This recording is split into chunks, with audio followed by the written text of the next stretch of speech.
Welcome to Politics Done Right. I am your host, Egberto Willies.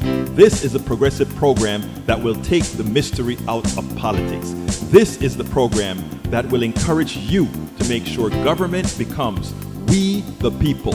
Whether you are liberal, progressive, conservative, or otherwise, you get to air your point of view.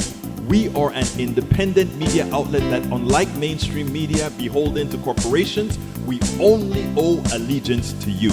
Remember, you can also send me a tweet at EGBERTOWILLIES. That is at Egberto Willies. Let us engage. It is Politics Done Right. Well, folks, welcome to one more edition of Politics Done Right. I'm Egberto Willies, your host. Thank you so kind of being part of the show. We are going to have a great show for you today. How's everybody doing? TGIF. Thank God it's Friday. I'm tired. I went to bed at 1 something this morning because I started spinning late and somebody sent me look, let me give you the story because I want you to hear this story. I want you guys to see we're serious about this stuff. My brother-in-law called me yesterday and he said, Egberto, did you see that report on NBC? It is true. It is true what you're saying about Medicare Advantage. And to which I said, you mean you didn't believe me? Why didn't you believe what I was saying? And he's like, well, anyway, that story on NBC, oh man, Medicare Advantage is really bad. And so I just thought about it, and after he said that, I went ahead and I continued doing my thing. But I told him, make sure and let your friends know about that. But then, I kept on thinking, and then later on, I got a couple more emails. Email said this was from one of the guys that always liked Medicare Advantage because it has worked well for him so far, because he really hadn't had to use it for anything extensive. And he called shocked as well to point out the program to me. So I said, great. I'm glad that MSNBC did the story. It's important. We should give them kudos for it. But madre mia, please tell me, why is it that this story didn't come out until after the closing period? This story did not come out until after it was over with. Think about it. It didn't come out until after the case. So, you know what I did?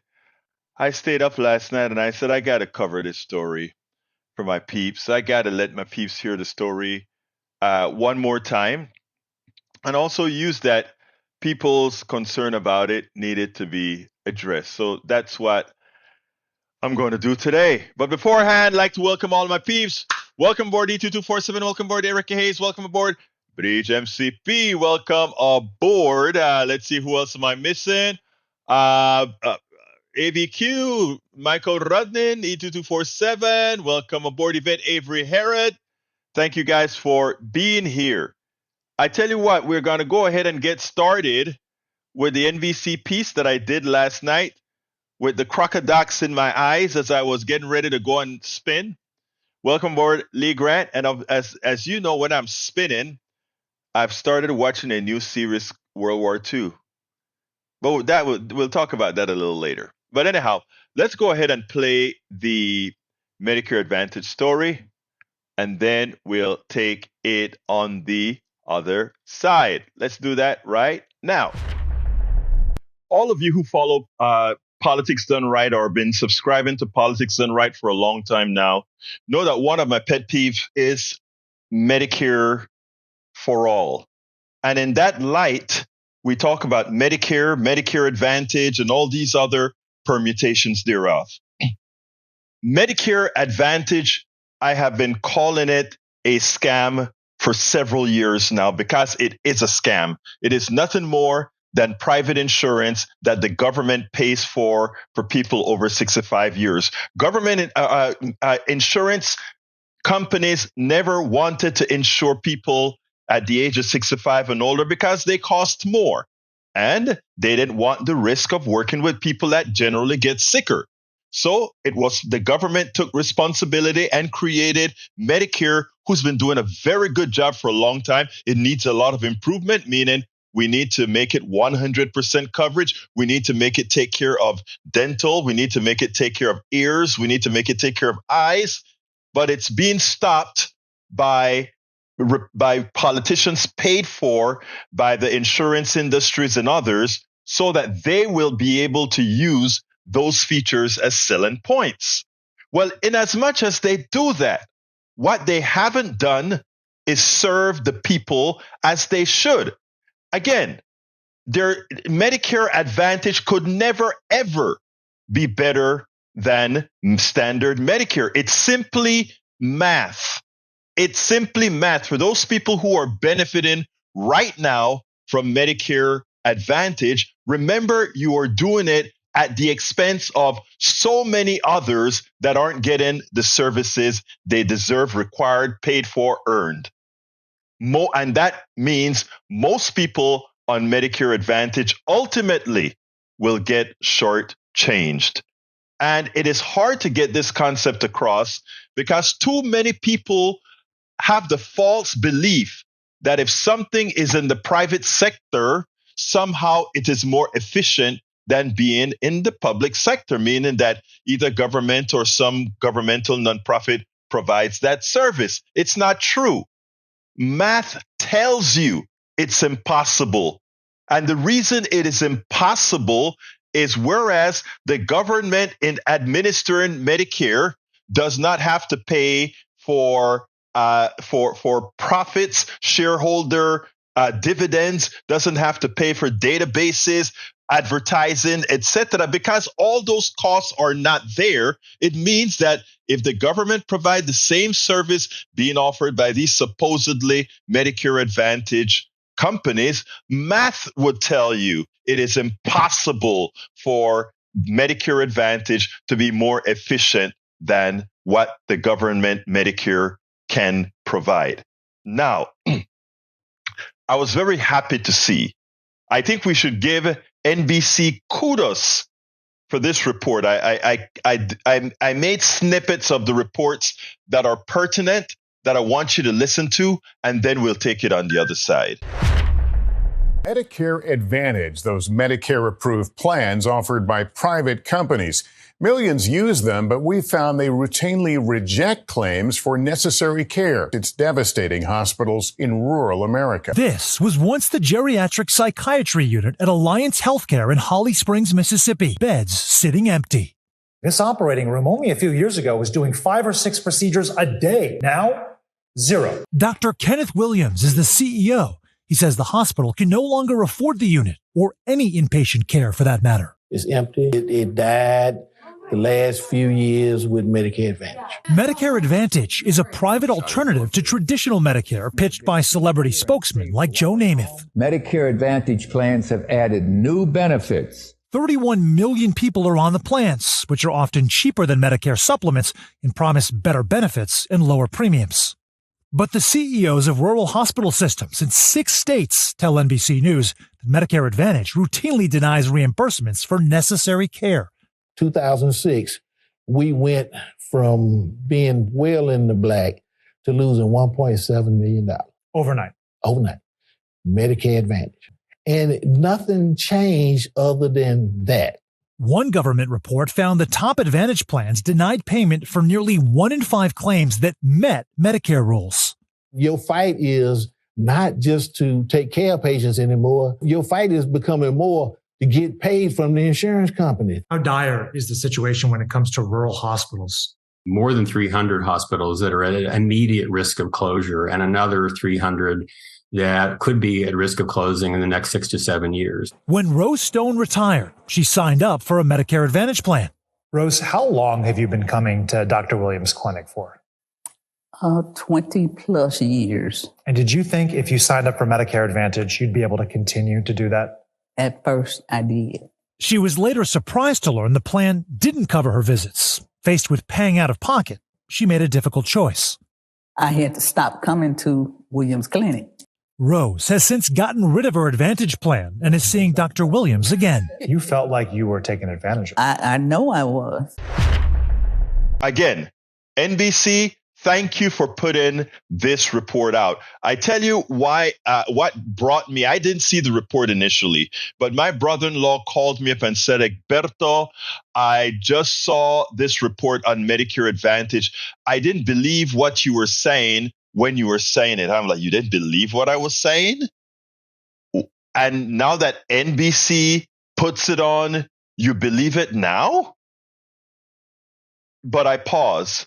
I then get another email from a good friend of this show that told me, hey, I just saw what NBC had to say about Medicare Advantage. And so that's the report that you just listened to. Now, here's the hurtful part. All these network TV stations, radio, TV, print ads, all of them, they have been playing these Medicare Advantage commercials, ads ad nauseum. They have been playing them over and over and over again. Why didn't this report come out before? This report wasn't just made between the dates of December 7th and 14th. It would have been a lot more effective if this report came out before December 7th, which is the last day that folks could sign up this year for Medicare Advantage. So a lot of people who would have seen this report by NBC prior to December 7th, think about how they feel on December 14th when that report was aired about the dangers of Medicare Advantage after having seen all these ads, expensive ads for Medicare Advantage, minute after minute after minute. Folks, one of the reasons independent media is so important is because we are not limited by those who advertise on our network. Look, I first of all, I give utter kudos to NBC for having the courage to put this report on at all. But imagine how much more effective it would have been if it was done prior to the expiration of when you had to choose Medicare Advantage or not, especially since on your own channels, all these ads and commercials for Medicare Advantage were in full display. Folks, support independent media because that is where you are going to get the unadulterated, unbiased truth. Of course, if it is in the nature of folks wanting to do you right. And that is the case, folks. That is the case. We have to support those. You know, Michael said something. He says, Egberto, that feeling of not being believed on a political issue happens all the time, as if your extensive expertise is irrelevant. Feeling it now. And, you know, I just replied to Brother Rudnan and I said, you know, the thing about it is what irks you the most. It's not a personal thing. It's not like, oh, I feel so bad that you don't believe me. What I feel bad about is you believe the people who are screwing you. You believe the people who don't have your interest at hand. You believe the people who are trying to take your well-being, take your income, take your wealth. And it's like sometimes you want to pull the hair out of your head that you don't have. Then you sit back and remember how to talk to your, you know what, brothers and sisters, right? So it is extremely important that we get that information. Keep with it, because again, if I let that bother me, I would just stick around with folks who agree with me. The idea is to try to prove, and you know, I didn't have the time, but there was one woman who called in whose husband got terminal cancer, and she had a story to tell. It was a very unbiased story to tell that I think I didn't get it cut in time for the show today, but I'll probably play it on the show on Monday, or yeah, likely on Monday, what she had to say when she called into KPFT this morning. Anyhow, how's everybody else doing? Let's see. Melanie Keelan is in the house. She went to a Christmas party and she still had the time to check in with Politics Done Right. Do I feel loved? You bet you. Or in Texan parlance, you betcha. You betcha. Thank you for being here, beautiful. I appreciate you, even at your party, spending some time here with Politics Done Right. She's at a party in Barcelona, Spain, and she's with us today as well. Muchísimas gracias, corazón. Muchísimas gracias, corazón. Por eso tú eres mi hermana. Tú eres mi hermana. Y una de mis hermanas favoritas. All right. Carl Cox says, Netanyahu, like Trump, is crooked, fascist. Eric Hayes calls her jet set, and she lives in Barcelona, Spain now. And Melissa Bowie is with us in the house. Welcome aboard, Melissa. How are you doing? Beautiful. All right. Maywood says, perhaps because Medicare Advantage is really a scam, and because a fully funded Medicare with full benefits for everyone would be so much cheaper and work for so much better. You know, we're giving Israel a lot of money right now. You know what Israel has? A good universal health care.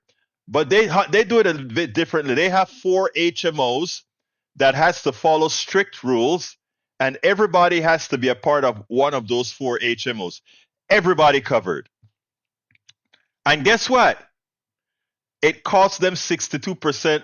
I mean, it's 62% of what everybody else in the world pays. So it's a hell of a lot cheaper. Their cost of healthcare, even though they have an aging population. You know, I just looked it up here. I don't. For the heck of it, I was going through numbers, and I'm like, we're sending a lot of money to Israel. Imagine if we did some of this stuff here. Eric Hayes says, Egberto, we are giving everybody except Americans money. That is government at work for you. Well, you know, you're not going to hear me complain about that too much, Eric, you know. I'm not going to complain too much about that. Mike Cisak says Medicare itself is a scam. 100 million people pay into it and never get any service back from it. All right. I want you, Mike Cisak, to go ahead and look up the word insurance. Insurance doesn't mean I buy insurance so that I get paid from insurance at all costs. Insurance is more of a bet. I am betting that I'm going to get sick. The insurance company is betting that I'm going to get healthy. The insurance company is betting that it won't have to pay me back more than everybody else paid in. That's what insurance is. And I really hated the way people do with insurance, where they like, I paid in. I want to pick and choose things. I want to pick abortion. I want to pick this. I want to pick that in insurance. And I mean, it makes no sense. Insurance is just that. Insurance. If I get sick, I won't lose my pelotas. Okay? That's what insurance is. But we have so misled Americans. We have so disinformed Americans. We have so dummified Americans that we don't even know the things that we're buying and how they actually function. Sad. Anyhow, let's get back to Israel. You know, there is a piece that I divided into 3 pieces that we had with Mehdi Hassan was on what's her name show, and I really love the way he covered it, the way they covered the genocide that's occurring in Israel. So on the first section of the interview, you'll see what he has to say. First of all, you see the utter destruction, the utter massacre in Gaza, and what Mehdi Hassan has to say about it. I want you to listen to this, and then we'll take it on the other side. According to one UN official, since the start of the Israel-Hamas war, life inside Gaza has become a living hell. Gaza health officials say more than 18,700 Palestinians have been killed, 70% of them women and children. Shelters have been flooded by winter rains. People have resorted to drinking contaminated water. Aid agencies describe children and families roaming the streets, unable to find food and with nowhere to go. After nearly 10 weeks of fighting, the sheer scale of death and suffering in Gaza has finally begun shifting the American approach to Israel and its offensive. This was President Biden speaking to reporters today. I want them to be focused on how to save civilian lives, not stop going after Hamas, but be more careful. Privately, Biden is reportedly more pointed. On Tuesday, the president told supporters at a closed-door fundraiser that the indiscriminate bombing in Gaza was beginning to cost Israel support around the world. And today, NBC reports that the White House has told the Israeli government that it wants Israel to end its large-scale ground campaign in Gaza and transition to a more targeted phase of its war against Hamas. Joining me now is my MSNBC colleague, Mehdi Hasan. Mehdi, thank you so much for being here.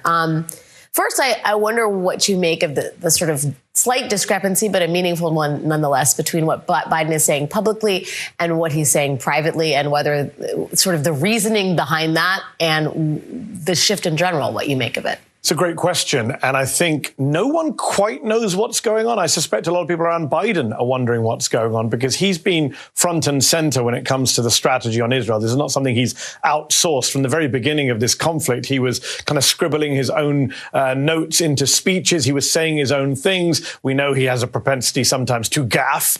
But what he said at the fundraiser a couple of days ago is fascinating because on the one hand, he says, Israel's losing support internationally because it's killing so many civilians. He says they're doing indiscriminate bombing, which, by the way, is an admission by the US president that Israel is committing war crimes. That's what indiscriminate bombing is under international humanitarian law. It's a big thing for the president to say. But in those same remarks, Alex, he says, at the end of the day, we're going to protect Israel. That's what we're going to do, no matter what else happens. So there is this real disconnect, not just between, as you point out, what he's saying publicly and privately, but between his words and his actions, because it doesn't matter how critical he gets of Israel. Ultimately, they're getting the weapons they need from us. At the weekend, he bypassed Congress to expedite the sale of tank shells, almost, I believe, 14,000 tank shells. When Donald Trump did that, during the Yemen war to Saudi Arabia and bypassed Congress, Democrats were up in arms. This time round, I wish we could see more people saying, hold on, let's have Congress scrutinize this stuff. Let's have the State Department scrutinize whether American weapons are being used in alleged war crimes, because that's against American law, Alex. We spend a lot of time Yes, that is against American law for them to be using our weapons to execute massacres, to execute war crimes. It is a crime. And I tell you, it is important for us to understand what Mehdi Hasan is saying there. El Señor Biden is really showing a level of weakness next to a country that is utterly dependent on not only our support, but our goodwill. The fact of the matter is we don't want to be complicit in the murder of innocent civilians. We don't want to be complicit in the murder of innocent civilians. I tell you guys, I would like all of you to watch the World War II series on Netflix. It's new, and I think it's in the top 5 or something like that. You get an understanding sometimes of why we tolerate what we tolerate. Anyhow, I'm going to go to the next video in a minute, but let me read some of your messages here. Michael Rodden says, Netanyahu would blow up a refugee camp in order to bomb a Hamas terrorist hiding among them. Oh yeah, that's a war crime, all right. Biden's trying to stop that. Is using such a soft touch in order to maintain relationships. There is no relation. Look, and that's what I call weakness. Netanyahu showed what he's made up of when dealing with Clinton, when dealing with Obama, and now when dealing with President Biden. It is time for us to understand that Netanyahu is not afraid, and every opportunity he will use to ridicule you, he will do it, and then they'll pay AIPAC to come out against you. Well, what we need to do as a country is neuter AIPAC so that we can actually execute the policies that are best for the United States of America. Because right now, the policies that we are executing in Israel is horrendous. For every one of you who are going to be flying over the holidays, beware. For every one of you who are going to be going overseas, beware. For every one of you who are going to be going on cruise ships, beware. What am I saying? Do I know something? Hell no. But what I do know is when you have asymmetric warfare, what you get is blowback. You get blowback. And why should we be getting blowback to save Netanyahu's butt, who's a criminal that even his country wants to throw him in jail? Or a lot in his country, that is. Let's see. Bree says the U.S. and all of our presidents have always sided with Israel. It is our only strategic area in the Middle East. But you know what is so interesting is we don't have to do that. Whoever we could, well, I'm not going to go into that because that's going to create a whole new discussion. But there's no, well, I'm not going to go into that because that'll be a whole new discussion. Anyway, let's see what else we got here. Michael says Netanyahu would, I read that one already. Used to be only Michael, it has changed, but they are still the biggest ally. Yes, they are the biggest ally. Okay, this other one here is about the complicity in war crimes. Let's go ahead and play this strip here, and then we'll take it on the other side. When you talk about the sort of ongoing campaign in Gaza, for lack of a better term, the war, the war crimes potentially, I wonder.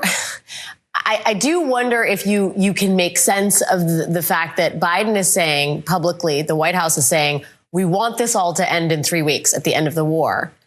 And then Defense Minister Yoav Gallant, the Israeli defense minister, now this is before we laid out that timeline, America did. He said the war against Hamas would last more than several months, right?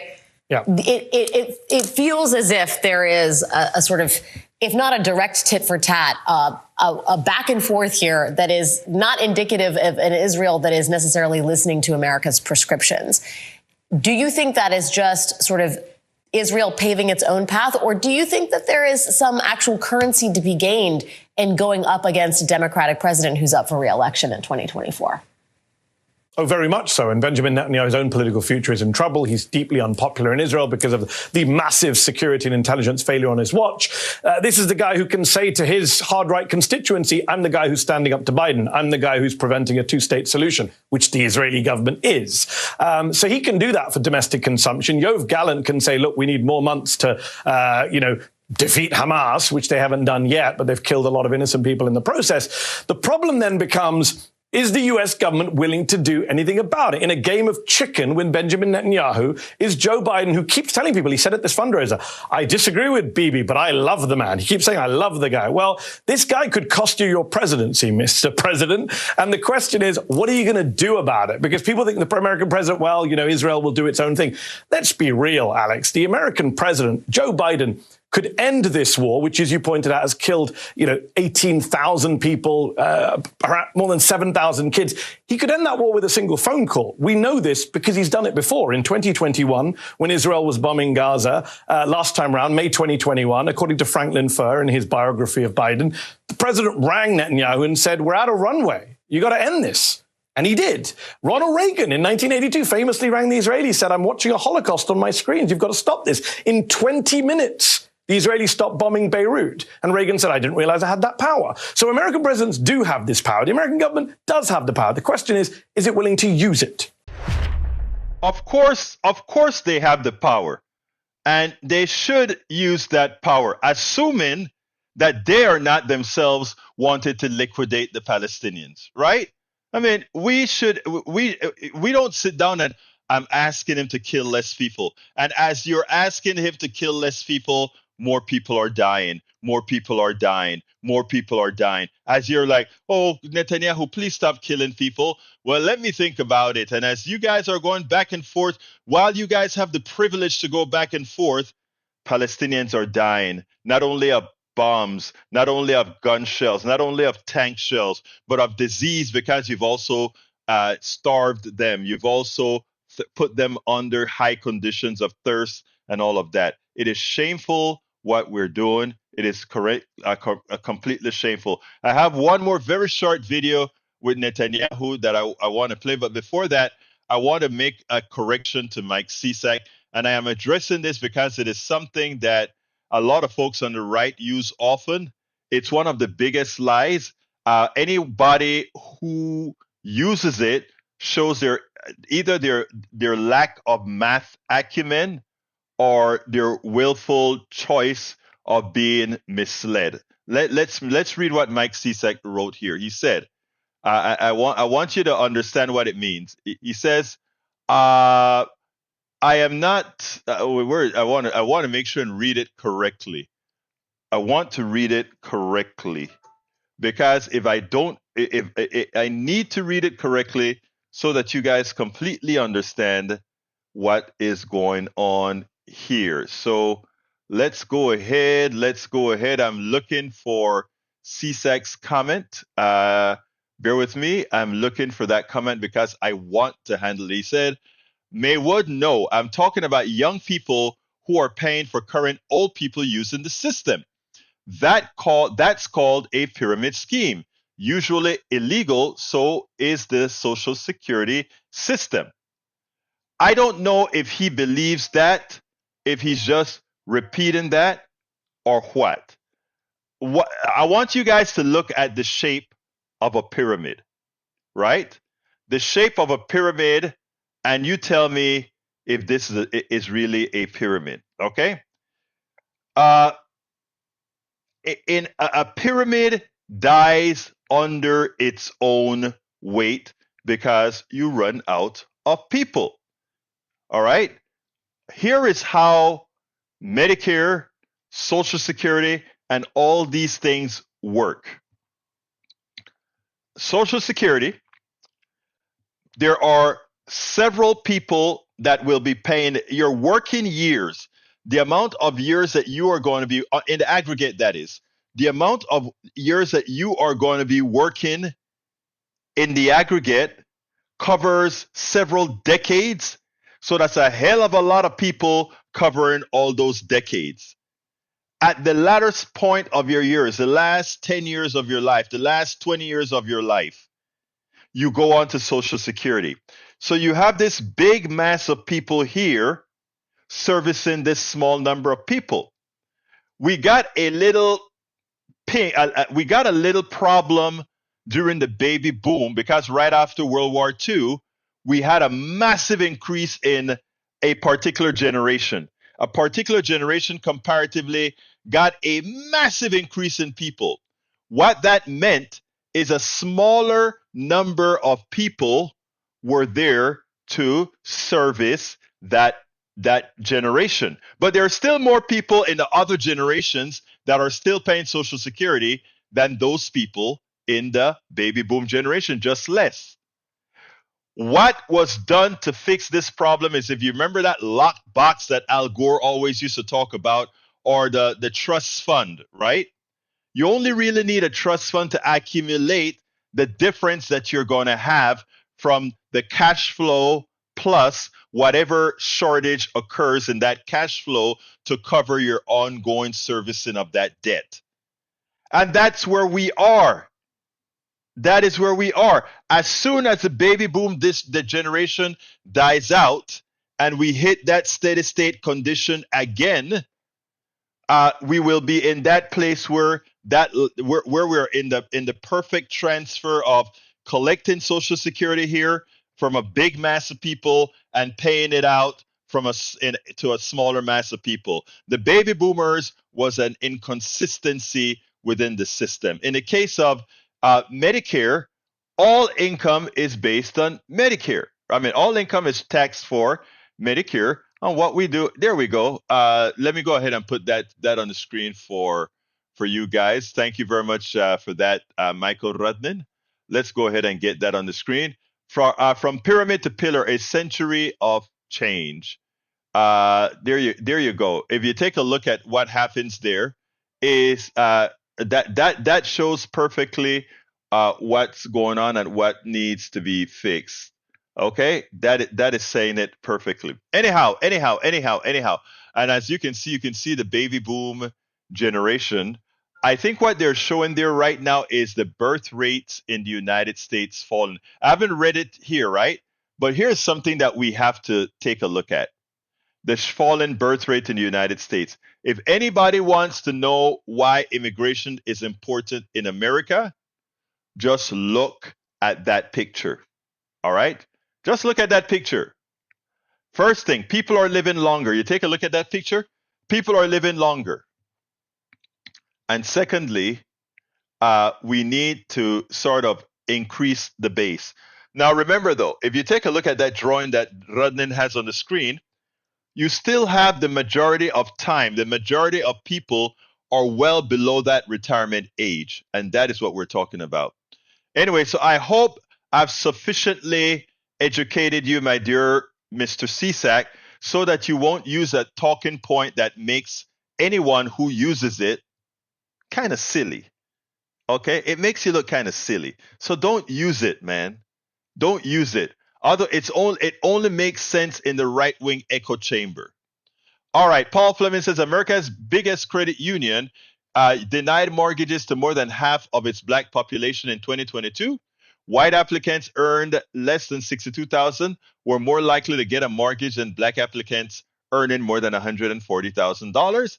This is what systemic racism look like. And I mean, that doesn't only covers, I mean, it goes with it goes also with loans. If you go out, if you send two people to get a car, to buy a car, same credentials, same income, all of that together, and you go into a dealership.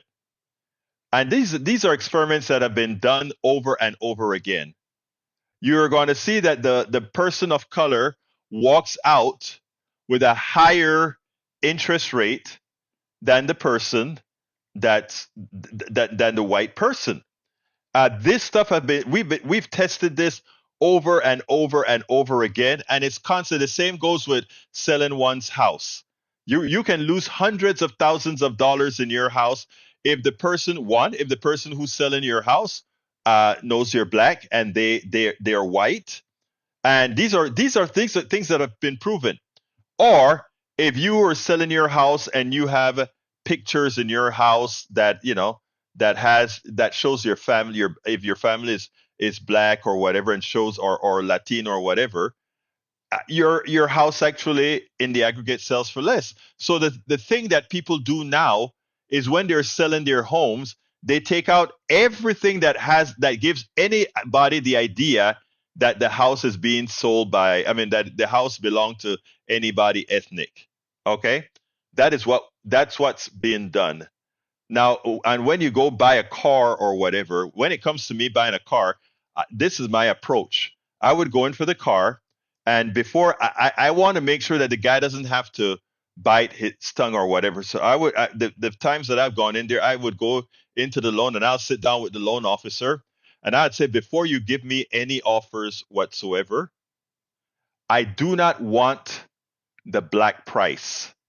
I want the white price. And they will turn red like a cherry and go crazy. And then I'll say, and I'll look into it. I will validate it. Thank you.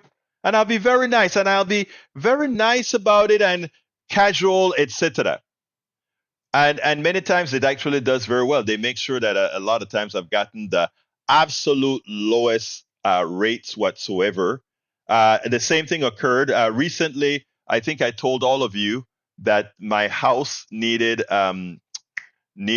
repairs because of the foundation, and I did the same thing.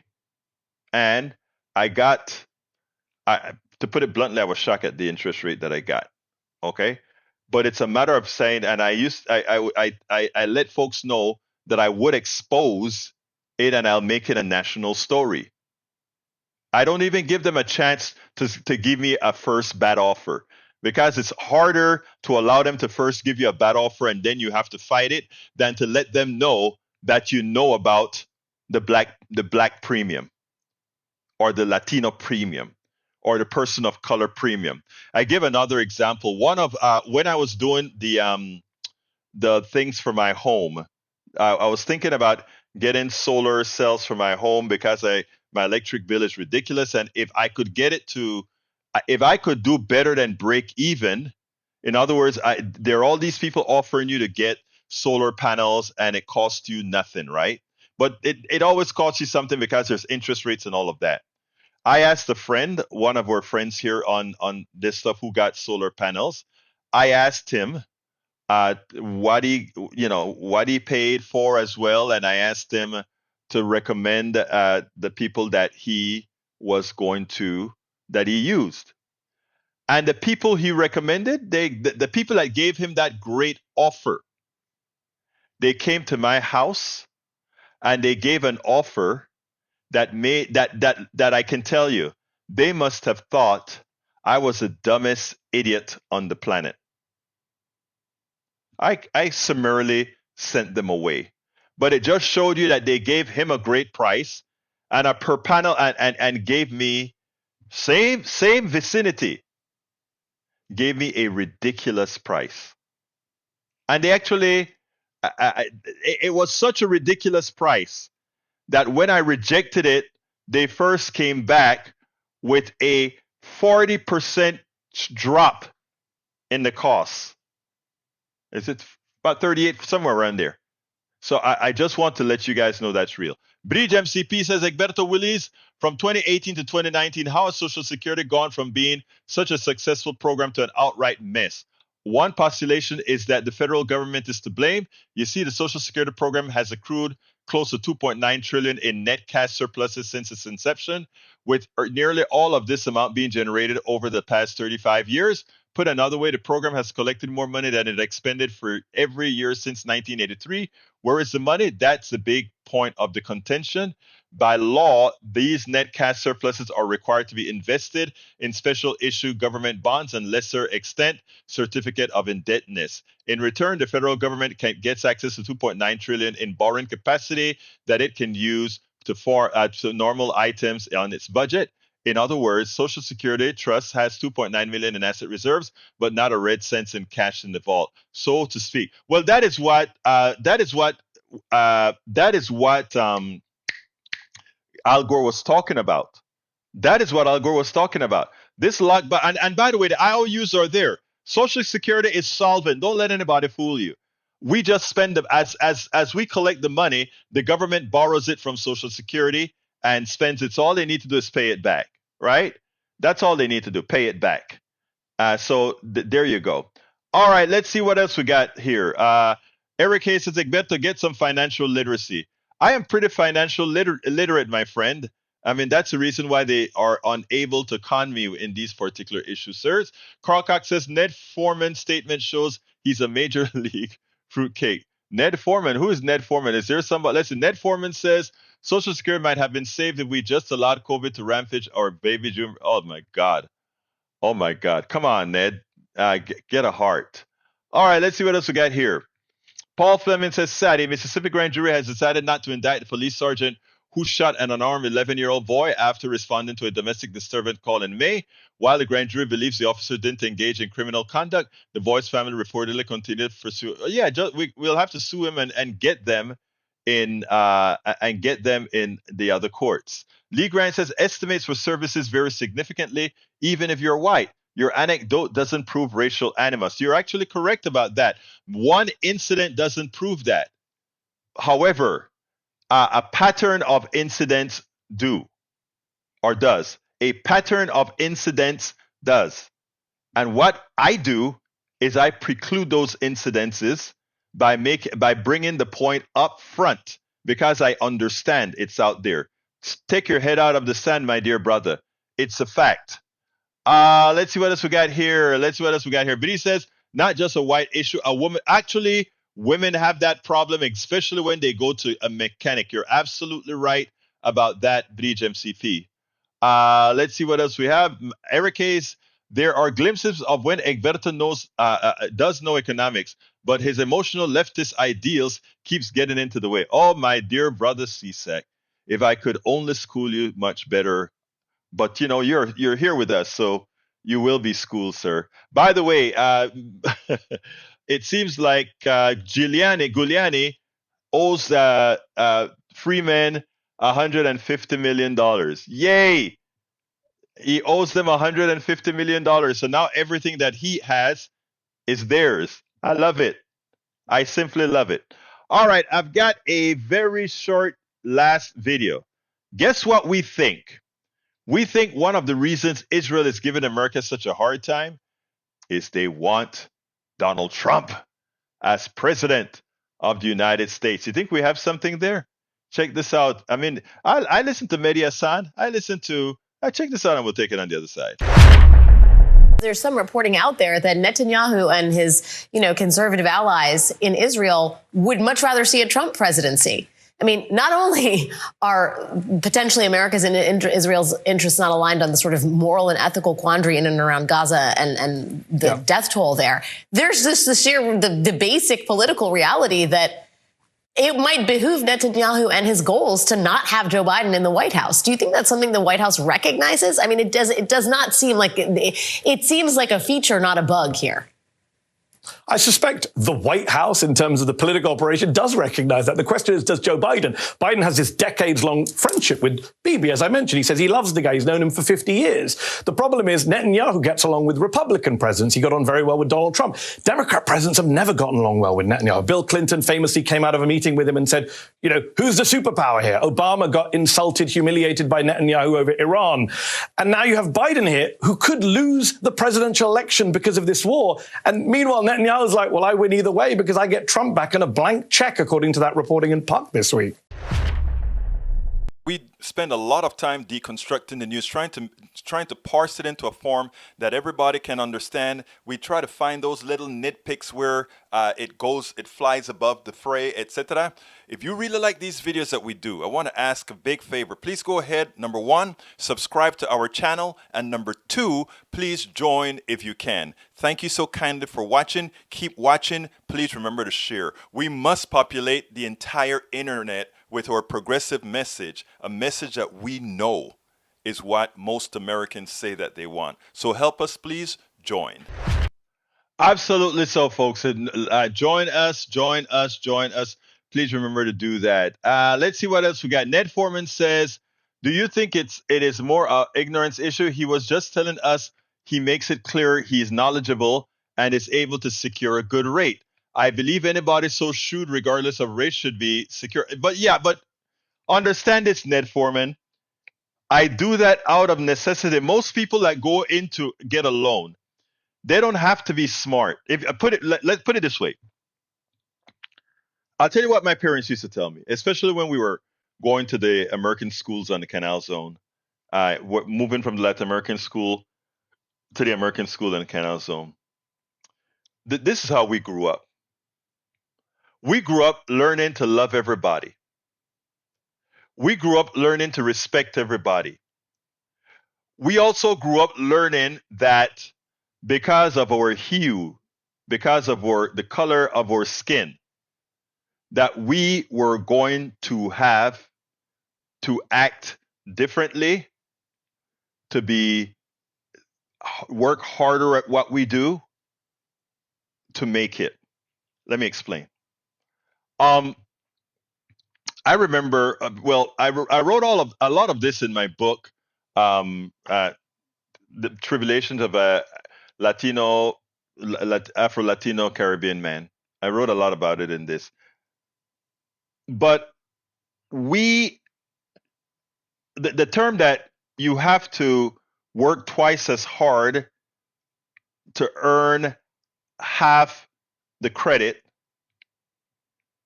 didn't just appear by accident. It's a cross that one has to bear. You know, women have to bear that cross too. Women have to overperform. One of the reasons you saw me give somebody like Sheila Jackson Lee a pass on certain issues is because I understand that some have to work twice as hard for the same recognition, etc. Women as well, they have to prove themselves above and beyond. Black people, Latino people, people of color, because of the preconceived misconceptions people have of them, so often they have to overperform. It's not in the psyche, it's a statement of fact. The fact that I walk into a store or something and somebody first thinks that you're the janitor in certain areas or whatever, that tells you the preconceived misconceptions that's there. Okay? It's not a made up thing. It's not a made up thing. My book, I'm getting it in print now. Right now, it's still on Amazon. It's called Tribulations of a Afro-Latino Caribbean Man. I would like folks to read that book. In fact, it's if you subscribe to my Substack, I think it's already there. Let me see. I think I've already placed that book up on my Substack. Let me just make sure, so I make sure that I'm not lying to you. I think I placed it on the Substack already, but I want to be sure before I lie to you. The two books that are already on the Substack are, let me give you that, are these. There we go, right there. Okay. It is called Tribulations of an Afro-Latino Caribbean Man. Racism Did Not Stop My Smile, Hope, or Journey Forward. I've told you guys about that book several times, and it's currently just online, but I'm actually turning it into I'm going ahead and getting it print as well. Bruce Fowler says new Mo's demand action Gore Gun Sense ad. Huh? For Gun Sense ad. Oh, yes, I saw that ad that you sent me, Bruce. I'm going to make a blog out of that ad. That was a great ad with the kid drowning in the pool and people coming out and just saying, I'll pray for you or something of that nature. My prayers are with you or something to that effect. That is a hell of a commercial. I have your stuff. I'm going to turn it into a blog, and also I'm going to play it on the network. Thank you, folks. That is an important, excellent commercial, Bruce. Thank you for sending me that. I read it and I plan to do it. You know, I have a whole lot of things in my queue. I plan to do it. Anyhow, folks, we're coming close to the end of the program. You know what? You guys got me on this kick about, for some of my right wingers who just think I'm overreacting, I just want to say something here. I don't bring up the tribulations that I've gone through on the program all of the times with race and all that kind of a stuff. But I do a lot of conferences and whatever, and I work my ass off at all these conferences to interview folks, to get people out there, and these people are always seeking to be interviewed so that the space will be filled with their information. I do it, and I do it all of the times. And I tell you what is the most ironic thing. The most ironic thing is we have a lot of bloggers and hosts that go out there from all over, from CNN, TYT, all of these guys. And they don't work very hard. They don't work very hard. I go out there and I work very hard. And I find it amusing and amazing that none of these others, let's see, EW, if you have time to read the I Am Not White, I Am a Jew paper. I saw that. I'm going to read that. I got that. It's in my stack as well. It's in my stack. But anyhow, it's amazing how easy some of these bloggers or folks that do what I do, how easy it is for them to get support. And not only support, but when the big guns are bringing people to the table, I have to hunt the big guns on my own, right? If I want to get the big name interviews, which most of the times I want the regular people, but if I want to get the big name interviews, I have to hunt them down myself. I see them at a conference and I run out of there and I go drag them in, and while other people are past the people to them, right? And sometimes I bring them to my station and others are saying, "Oh, wait, can I have him after you? Can I have him after you?" But they not once went out there to get anybody. The people have been brought to them. And yet, when it comes to funding from the progressive space in these places, most of the times, I am the only one that is funded by y'all. Okay? And when I say that, I'm the only one funded by y'all. The others have people that funds otherwise. It's amazing. Anyways, and sometimes it internally it pisses you off, but externally it says, you know what? But you know what, man? You keep fighting and you're in the game. Anyhow, let's get out of here. Please support the program however you can. Please let me go ahead and put that's wrong one that I brought up. Let's go ahead and bring up the right thing. Egberto, what's wrong with you? Here it is. If you want to support the program, and we ask you to do so, please go ahead and visit us at politicsdoneright.com/support. politicsdoneright.com/support. That has all the different ways in which you can support the program. Now, you can also become a paid member of our newsletter. I mean, first of all, the newsletter is free, okay? But if you become a paid member of the newsletter, all of my books you can read online free of charge, and all my subsequent books by subscribing to our newsletter. Go to politicsdoneright.com/politicsdoneright.com/newsletter. politicsdoneright.com/newsletter. No, you didn't miss one. It's the first week of every month, so you're okay, Melanie Keelan. So please go ahead and support the newsletter. Please become a paid member by going to politicsdoneright.com/newsletter. And again, you get to read all my books, okay? You get to read all my books free of charge. You don't have to go buy them or anything like that. And it's just saying, I'm going to give Politics Done Right a cup of coffee a month. All right, folks, I got to get out of here. My name is Egberto Willies. This is Politics Done Right. And you guys know how I end this, baby. I am what? Out.